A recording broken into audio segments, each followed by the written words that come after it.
అప్పుల బాధలు వెంటాడుతున్నాయా? అయితే 6 జేవిఆర్ వారి జాతిరత్నాలు ధరించండి. ఆంధ్రప్రదేశ్ ముఖ్యమంత్రి నారా చంద్రబాబు నాయుడు గారి సింగపూర్ పర్యటన తొలి రోజు విజయవంతమైనట్టు ఆంధ్రప్రదేశ్ ప్రభుత్వ వర్గాలు తెలియజేశాయి. దాదాపు 2 కంపెనీలతో తొలి రోజు మీటింగ్ జరిగింది.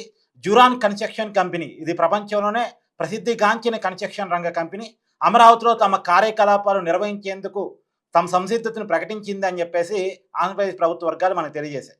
ఇది మాత్రమే కాదు, ప్రముఖ కంపెనీ అయినటువంటి ఎవర్ సండే కంపెనీ తమ యూనిట్ను వైజాగ్ లేదా మచిలీపట్నంలో ఏర్పాటు చేస్తామని తమ సంసిద్ధతను ప్రకటించాయని కూడా తెలియజేయడం జరిగింది.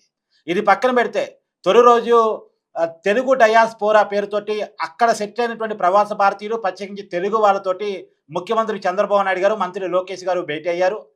దాదాపు సింగపూర్లో 40,000 మంది తెలుగు వాళ్ళు ఉన్నట్టు నిన్న ఆ సభలో చంద్రబాబు నాయుడు గారు ప్రకటించారు.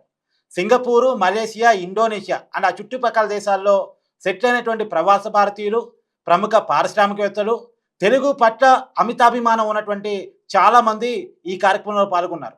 తెలుగు రాష్ట్రాల్లో పెట్టుబడి పెట్టేందుకు ముందుకు రావాలని, ప్రత్యేకించి ఆంధ్రప్రదేశ్లో పెట్టుబడులు పెట్టాలని చెప్పేసి చంద్రబాబు నాయుడు గారు వాళ్ళందరినీ కోరారు. P4 కార్యక్రమాన్ని ఆదరించాలని, అంటే పేద కుటుంబాలను దత్తత తీసుకునేటువంటి కార్యక్రమాన్ని ఆదరించాలని చెప్పేసి అక్కడ ప్రజలకు చంద్రబాబు నాయుడు గారు పిలుపునిచ్చారు. మీరు ఈ దేశంలో ఎదగండి, మన దేశానికి ఉపయోగపడండి అనేటువంటి ఒక నినాదాన్ని చంద్రబాబు నాయుడు గారు అక్కడ ఇవ్వటం జరిగింది. 2019లో జగన్మోహన్ రెడ్డి గారు అధికారంలోకి వచ్చిన తర్వాత సింగపూర్తో సంబంధాలు దెబ్బతిన్నాయని, నిజానికి 2017లోనే ఆంధ్రప్రదేశ్ ప్రభుత్వం సింగపూర్ కన్సార్షియం తోటి ఒప్పందాలు చేసుకుంది.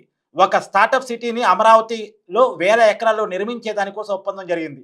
ఆ రోజు టార్గెట్ ఏంటంటే 12,000 సింగపూర్ కంపెనీలని అమరావతిలో పెట్టుబడులు పెట్టించే దానికోసం, 2.5 లక్షల ఉద్యోగాలను కల్పించే దానికోసం, దాని ద్వారా ఆంధ్రప్రదేశ్ ప్రభుత్వానికి సంవత్సరానికి 10,000 కోట్ల రూపాయల ఆదాయం జనరేట్ కావటం కోసం ఆంధ్రప్రదేశ్ ప్రభుత్వం కానీ సింగపూర్ ప్రభుత్వం కానీ ప్రయత్నం చేశాయి. కానీ 2019లో అధికారంలోకి వచ్చిన జగన్మోహన్ రెడ్డి గారు సింగపూర్తో చేసుకున్న ఒప్పందాలని రద్దు చేయటం, ప్రత్యేకించి సింగపూర్ కన్సార్షియం తోటి అమరావతి స్టార్టప్ సిటీ అని ఏదైతే ప్రాజెక్ట్ అనుకున్నారో ఆ ప్రాజెక్ట్ని క్యాన్సిల్ చేస్తున్నట్టు అప్పుడు జగన్మోహన్ రెడ్డి ప్రభుత్వం ప్రకటించింది. పైగా సింగపూర్ ప్రభుత్వం మీద అవినీతి ముద్రేసింది. దానివల్ల సింగపూర్తో భారతదేశానికి, ప్రత్యేకించి ఆంధ్రప్రదేశ్కున్న సంబంధాలు పూర్తిగా చెడిపోయాయి.